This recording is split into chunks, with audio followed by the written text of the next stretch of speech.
பாஸ்கர் உட்கார். வீராகுமார் மேல வாங்க. நான் பேசும்போது சொன்ன விஷயத்துல இந்த சிஎஸ்ஏ பார்த்தோட உட்கார்ந்து மாஸ்டர் இப்படி ஆர்வம் போதுதான் நீ உண்மையில இருக்க பேப்பர்லாம் தொகுத்துருக்கோம். ஏதாவது ஒன்றா பண்ணுங்க. உங்க மாவட்ட பொறுப்பாளர் முறையில நீங்க எப்ப கொண்டாந்து வரேன் ஆன்லைன்ல சீமா வந்துடுறேன். இப்படி நேரம் வந்து நான் ரொம்ப ஒரு நிகழ்ச்சி தான் ஆரம்பிச்சோம். அதே கூட பண்ணல, ஒன்றும் தப்பு இல்லை. அப்ப சூழ்நிலை நமக்கு சரியில்லை, அது மாதிரி யோசிக்கலாம். அல்லது வேற ஏதாவது செயல்பாடுகள் அறிக்கையினை இப்பொழுது இங்கே சமர்ப்பிக்கப்படுகிறது. இந்த வேலூர் மாவட்டமானது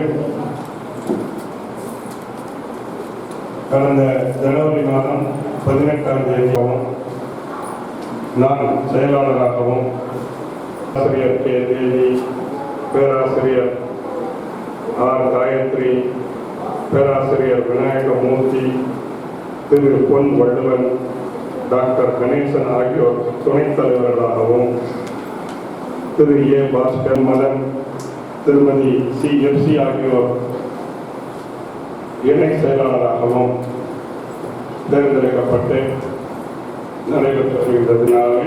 1/6/2024, 1/9/2024 மற்றும் 2/10/2024 நடைபெற்றிருக்கின்றது.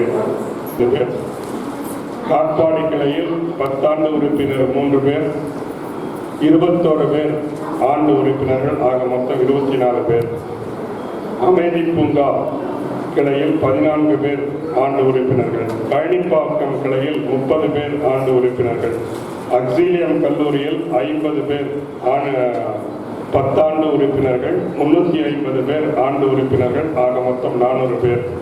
DKM கல்லூரி கிளையில் 6 பேர் 10 ஆண்டு உறுப்பினர்கள், ஆண்டு உறுப்பினர்கள் 176 பேர், ஆக 182 பேர் மொத்த உறுப்பினர்கள் ஆக இருக்கின்றார்கள்.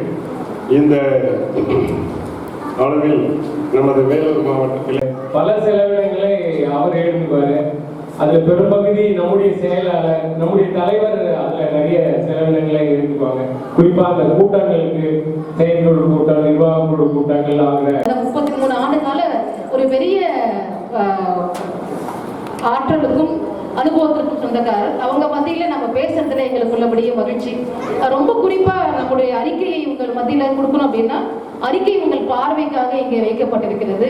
நீங்க உணவு இடைவேளையில அதை நீங்க பார்க்கலாம், படிக்கலாம் அப்படின்ற தகவலை சொல்லிட்டு 4 ஆண்டு நம்ம பண்ணிக்கிட்டு இருக்கோம். அதுல ஃபர்ஸ்ட் ஆரம்பிக்கும் போது, அதை நான் ஒருங்கிணைப்புல பண்ணிக்கிட்டு இருக்கிற தொகுப்பா சொல்லணும்னா